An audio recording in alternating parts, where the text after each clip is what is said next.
आज़ाद कश्मीर की एक वादी नीला में मौजूद एक बहुत ही खूबसूरत झील है जिसको रत्ती गली झील का नाम दिया गया है। बिल्कुल, हम उसका चाहेंगे है साथ साथ हम अपने व्यूवर्स को उसके विजुअल्स भी दिखाते भी रहें। दिखाएंगे आपको और बताएंगे इस झील के हवाले से कि इसकी खूबसूरती की क्या वजह है, आज़ाद कश्मीर से इसका कितना सफर है और क्या चीज़ है। देख रहे हो देखिए कितना कैसा प्यारा खूबसूरत समा है और पानी का कलर कितना प्यारा है, बहुत ज्यादा एक नीला कलर जो पानी का बहुत ज्यादा, और हल्की हल्की साइडों पे बर्फबारी जो है वो है। और देखिए कितने प्यारे पहाड़। और एक खूबसूरत बात कि बाहर के मौसम में भी जब यहाँ जाते हैं तो कोई कोई ऐसा मकाम है जहाँ बर्फ देखने को मिलती है, बर्फ देखने को और साल के 12 महीनों में से सिर्फ और सिर्फ 4 महीने ऐसे हैं जब इसे खोला जाता है, उसके अलावा बर्फबारी की वजह से इसे बंद कर दिया जाता है। तो बिल्कुल ये जो एरियाज हैं बिल्कुल फ्रीज होता है, पानी जो होता है वहाँ पे फ्रीज होता है, ये लेक भी फ्रीज होती है बिल्कुल। तो लेकिन और वहाँ के जो लोग हैं उनकी जो कमाई का दारोमदार है वो भी सिर्फ 4 महीनों पे है। तो 4 महीने हम अक्सर शिकायत करते हैं ना कि ऐसे एरियाज में बहुत महंगाई होती है, तो हमें ये भी ख्याल करना चाहिए कि वो एरियाज वो जगह सिर्फ और सिर्फ 4 महीने के लिए या कुछ महीनों के लिए खोली जाती है, बाकी 8 महीने वो है साल में। पूरा 1 साल का जरिया मुआश वहाँ से इकट्ठा करना है, क्योंकि यहाँ के जो मकामी लोग हैं बेसिकली ये इन सर्दियों में सर्दी की शिद्दत बहुत ज़्यादा होती है तो अंडरग्राउंड चले जाते हैं। मुख्तलिफ ऐसे मकामात हैं जहाँ पर घर के नीचे तय खानों में कमरे बनाए जाते हैं ताकि अपने आप को सर्दी की शिद्दत से अरसे की तैयारी करके जाते हैं। वहाँ कितने महीनों का वो राशन और हर चीज़ इकट्ठी कर लेते हैं, लकड़ियाँ वो इकट्ठी कर लेते हैं जो सर्दी के मौसम में जब शदीद सर्दी बर्फबारी का मौसम आएगा और रास्ते ब्लॉक हो जाएंगे और वो बाहर नहीं जा सकेंगे, तो ऐसे हालात में अगर खुदा न खास्ता जब कोई बीमार हो जाता होगा या उसको दस्ती हॉस्पिटल जाने की जरूरत पड़ती होगी के लिए उसके लिए तो कुछ बड़ा एक मुश्किल होता होगा। बिल्कुल एक मुश्किल मरहला भी होता है, लेकिन जाहिर है कि जो वहाँ के रहने वाले लोग हैं इन एरियाज के वो बड़े नॉर्दर्न एरियाज के यूज्ड टू हैं और एक वो कहते हैं एक सख्त जान होते हैं।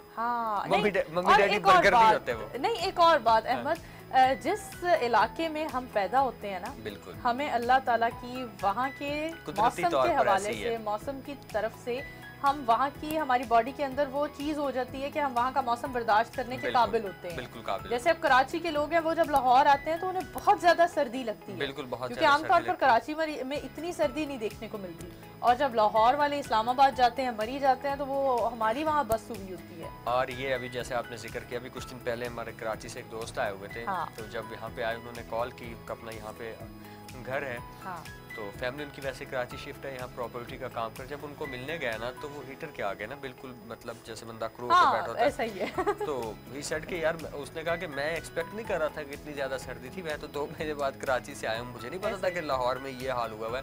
और उनका ये कहना था कि यार आप लोग बड़ा ईजी होकर यहाँ पे घूम फिर रहे हो। तो वही चीज जो नूर ने कोट की है कि जो इलाका होता है वहाँ के आप यूज्ड टू हो जाते हो, और फिर वहाँ की जो खुराक होती है, हम वहाँ की खुराक जो खाते हैं लेते हैं, इसके बारे में बताते हैं कि इसका क्या एक जो है। हमें अहमद सबसे पहले ये बताएं कि इसका डिस्टेंस कितना है। ये जो है इस दिल फरेब मनाजिर को देखने के लिए आपको आज़ाद कश्मीर से 122 किलोमीटर का सफ़र करना पड़ेगा यहाँ पर पहुँचने के लिए। और सबसे बड़ी बात कि जो हम बात करते हैं कि ये सतह समुंदर जो है उससे तकरीबन 13,100 और कुछ जो फीट है ना ज़्यादा उस सतह समंदर से ये बुलंद है झील। तो क्योंकि सतह समंदर से जैसे आप ऊपर जाते जाते हो वहाँ का टेम्परेचर और वो चीज़ें चेंज होती जाती हैं। अक्सर जो लोग होते हैं पोलर एलर्जी वाले वो इन मकामात की सैर नहीं कर पाते क्योंकि वो जो सांस की प्रॉब्लम्स और ये वो बहुत ज़्यादा होती हैं। तो बेसिकली इन रूट्स पे जो मैं पर्सनली प्रेफर करता हूँ कि आप लोग अवॉइड करें अपनी पर्सनल व्हीकल्स लेके जाने के लिए, क्योंकि जो हमारे यहाँ गाड़ियाँ या इस तरह की चाहे वो बड़ी गाड़ियाँ छोटी गाड़ियाँ वो इस काबिल नहीं है कि वो उस रूट्स पे आप चलाए जा सकें। ये हम जो वीडियो विजुअल्स में जैसे देख रहे हैं कि खच्चर और घोड़ों का इस्तेमाल किया जाए, पोनी टेल्स पर लोग सवारी कर रहे हैं, तो ये भी एक ऑप्शन होती है कि कई लोग अपनी जीप पर जाना पसंद करते हैं, कई लोग अपनी सवारी पर जाना पसंद करते हैं, और कई लोग कहते हैं कि हम इस जगह पर इस जानवर पर बैठकर इसकी सवारी करते हुए जाएंगे। तो मुझे लगता है इस वक्त पर, क्योंकि मैंने खुद इधर जाते हुए यहाँ की इस मतलब घोड़े की सवारी की हुई है, तो मैं अपना पर्सनल एक्सपीरियंस बताऊंगी कि यहाँ पर जब आप जाते हो घोड़े पर बैठ जाते हो तो आपके खतरात बढ़ जाते हैं, क्योंकि अगर घोड़े का पाँव फिसल गया तो एक तो घोड़े की जान जाएगी और दूसरा आपकी भी जान बैठे जाएगी। बैठे आप अल्लाह अल्लाह कर रहे होते हो। हाँ। बेसिकली बहुत से लोग ऐसे होते हैं जो हाइकिंग के शौकीन होते हैं, वो पहुंचते हैं, लेकिन बात करने का मकसद ये है कि आप लोग प्रेफर करें वहाँ की जो ट्रांसपोर्ट है उसको, क्योंकि वो जीप्स, वो चीज़ें इस तरह से डिज़ाइन की जाती है, जो वहाँ के ड्राइवर्स हैं वो रास्तों से पूरी तरह वाकिफ़ हैं। आप अपनी गाड़ी लेके भी चले जाते हैं, आप अपनी जीप भी चाहे यहाँ से लेके चले जाते हैं, लेकिन वी हैव नो आइडिया कि किस कहाँ पे कौन सा कट है, कितनी वो एक डीप है, क्या चीज़ है, प्रॉब्लम्स है। और बाकी ये जो भी ये झरने हम विजुअल्स में देख रहे हैं, इनका भी यार एक अपना सीन है कि बहुत ज्यादा ठंडा पानी है, स्विमिंग हो रही है, वो बहुत ज्यादा ठंडा ये भी वहाँ का रिहायशी इंसान ही ऐसा कर सकता है।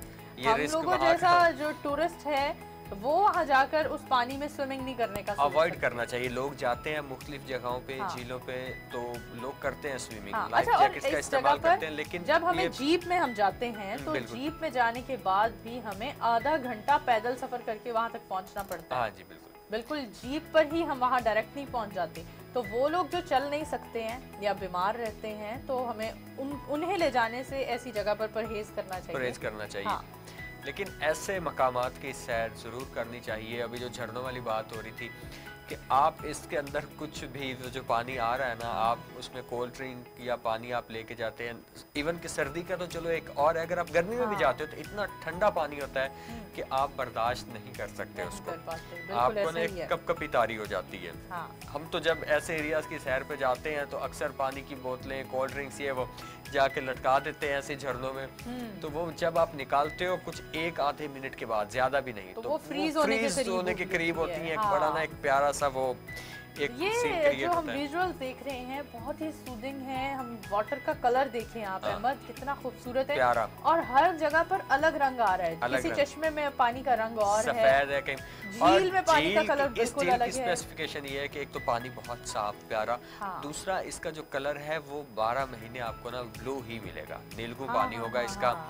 और जब बिल्कुल वहाँ पे वो देखे ना ऊपर आसमान रिफ्लेक्ट कर रहा है उस नदी के अंदर जहाँ पत्थर नहीं है। और यहाँ पे मजे की चीज, यहाँ पे लोग फिशिंग भी करते हैं क्योंकि इतना साफ पानी है, लोग हाथों से जो है ना, यकीन करें अहमद, यहाँ से जो ताजा फिश पकड़कर उसी वक्त बनाकर खाते हैं उसका जायका बिल्कुल अलग होता है, जबरदस्त। एक दफा हम गए थे किसी जगह पे, इसी तरह से रात को कैंपिंग थी, तो वहाँ पे यही सीन हुआ था कि ट्राउट का जी वहाँ से पकड़ी गई और फिर वहाँ पे बारबेक्यू हुआ, ये सब कुछ हुआ, वो बड़ा एक मजे का सीन होता है।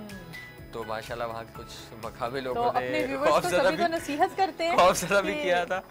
तो कि यहाँ से अक्सर, क्योंकि देखें आप जब भी जाते हैं वहाँ पे हाइकिंग के लिए जाएं तो प्रॉपर करें। अगर आपने वहाँ पे रात भी स्टे करना है तो ज़रूर कोऑर्डिनेशन लें वहाँ के लोगों से, क्योंकि कुछ एरियाज, कुछ जगहें ऐसी हैं जहाँ पे पानी का बहाव होता है जो हमें मालूम नहीं होता। बिल्कुल अच्छा। और अहमद वहाँ के रिहायशी लोगों का मिजाज इतना खूबसूरत होता है, बहुत प्यारा, इतने अच्छे तरीके से वो उन लोगों से बिहेव करते हैं, बहुत प्यारे तरीके से। और अच्छा, अगर कोई खुदा ना खास्ता कोई ऐसा मसला हो जाए कि हमारे पास हमें मदद की जरूरत हो, तो वो लोग अपने घरों के दरवाजे खोल देते हैं बिल्कुल, कि आइए आप लोग यहाँ रुकिए जितनी देर मर्जी। मतलब हमारा पर्सनल ये एक्सपीरियंस है कि नॉर्दर्न एरियाज के हमें बहुत सारे ऐसे पॉइंट्स सुनने को मिलते हैं जो नेगेटिव होते हैं कि वहाँ के लोगों का रवैया अच्छा नहीं होता। हाल में ही मरी में बहुत सारा एक अफसोसनाक वाकया पेश आया, लेकिन दिलखराश बातें अच्छे बुरे लोग हर जगह होते हैं, लेकिन ज्यादातर हमें हमेशा नॉर्दर्न एरियाज के जो रिहायशी लोग हैं उनका हमें एक सॉफ्ट इमेज ही देखने को मिलता है। पर्सनली मैंने बहुत सॉफ्ट लोगों को देखा, सॉफ्ट हार्टेड थे, कोऑपरेटिव थे। अभी जो हम वो भी डिस्कस कर रहे थे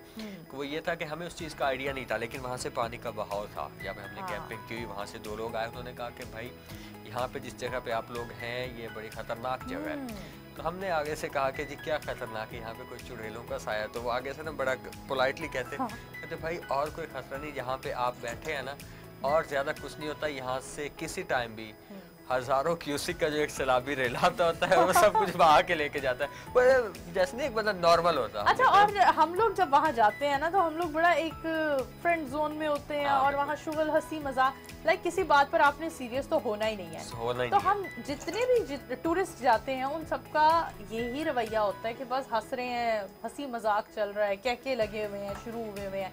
लेकिन वहाँ के जो मकामी लोग हैं वो बड़े नॉर्मल और नरमी के साथ टैकल करते हैं हम लोगों के मिजाज को क्योंकि हम लोग तो वेकेशंस पर गए होते हैं ना, और उनके लिए ये रूटीन का काम होता है। मजे की बात ये है कि यार ऐसे मैं पर्सनली सजेस्ट करता हूँ कि आप लोगों को तमाम को चाहिए कि साल में तकरीबन एक दफ़ा ऐसे एरियाज़ का विजिट करें। हाँ। कुछ तो ये है कि वहाँ पे मौजूद लोगों को जिस तरह जिक्र हो रहा था कि अच्छा, और एक और बात अहमद, हम अगर किसी को भी सजेस्ट करते हैं ना कि साल में एक बार या 6 महीने में एक बार लाजमी जाएं, तो वो शिकायत करते हैं कि गरीब बंदा कैसे जा सकता है। तो हम वो भी आपको सजेस्ट करते हैं कि जब हम घर में रह रहे होते हैं तो हमारे डेली बेसिस के कुछ अखराजात होते हैं। बिल्कुल। तो आजकल खवातीन कुकिंग के मामले में मैं कहती हूँ हमारी खवातीन सबसे आगे हैं। हर किसी तमाम ममालिक की खवातीन को पीछे छोड़ जाती हैं। तो आप लाइव कुकिंग का आजकल ट्रेंड बहुत ज़्यादा है। बहुत सारे लोग हमने ऐसे देखे हैं जो अपने सिलेंडर साथ लेकर जाते हैं, वहाँ वादियों में खड़े होकर लाइव कुकिंग कर रहे होते हैं और बड़ा इंजॉय करते हैं। तो कभी भी बस आपकी नीयत होनी चाहिए, सैर करने की, सैर व सियाहत की तबीयत होनी चाहिए। ये चीज़ें मैटर नहीं करती कि सैर व सियाहत करना एक अमीर इंसान का काम है या हम तो जी सोच भी नहीं सकते। तो आप सब बस सोचने का इरादा बनाएं, अपनी सोच बनाएं और उसके बाद निकल पड़े और एंजॉय करें। पहले कम से कम अपना मुल्क पाकिस्तान तो यही चीज़ है ना, लाजमी विजिट करें क्योंकि पाकिस्तान एक बहुत ही खूबसूरत मुल्क है। और हम आज के अपने इस सेगमेंट में अहमद ये नसीहत करते हुए ब्रेक की तरफ चलते हैं कि हम नसीहत करेंगे कि पाकिस्तान में टूरिज्म को सपोर्ट और प्रमोट करना चाहिए और ये हम सबकी रिस्पांसिबिलिटी है। पाकिस्तानी हम खुद सपोर्ट और प्रमोट नहीं करेंगे तो और कौन करेगा।